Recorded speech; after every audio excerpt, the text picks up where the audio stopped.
En 1893, dans le quartier des Halles, le père Laforge était célèbre pour son théâtre de marionnettes ambulants. Ses spectacles étaient étrangement réalistes. Un jour, après qu'une fillette eut remarqué que la marionnette, Pierrot, avait les mêmes taches de rousseur que son frère disparu, Laforge s'évanouit dans la nuit avec tout son attirail. 130 ans plus tard, Léo, un étudiant en art, déniche dans une brocante une vieille malle marquée « Théâtre Laforge ». À l'intérieur, 9 marionnettes en peau humaine parcheminées, et un journal maculé de taches brunes. Léo accroche les marionnettes dans son studio.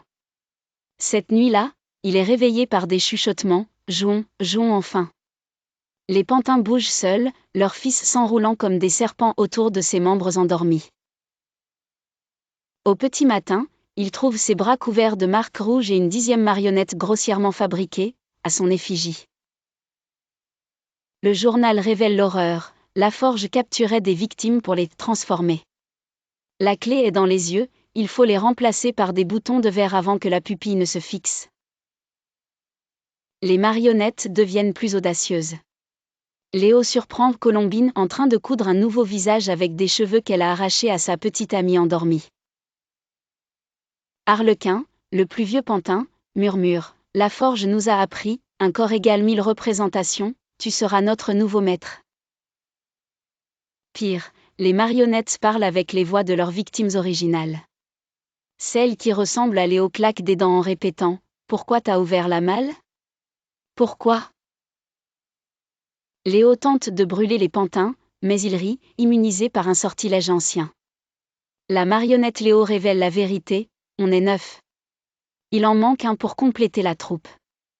Laforge a disparu avant de finir son pantin. Soudain, les fils s'animent comme des araignées, ligotant Léo. Les boutons de verre tombent des yeux des marionnettes, révélant des pupilles humaines vivantes. Cher maître, ricane Arlequin, ton premier spectacle commence, et tu joueras tous les rôles. Un mois plus tard, un nouveau théâtre ambulant apparaît place du Tertre.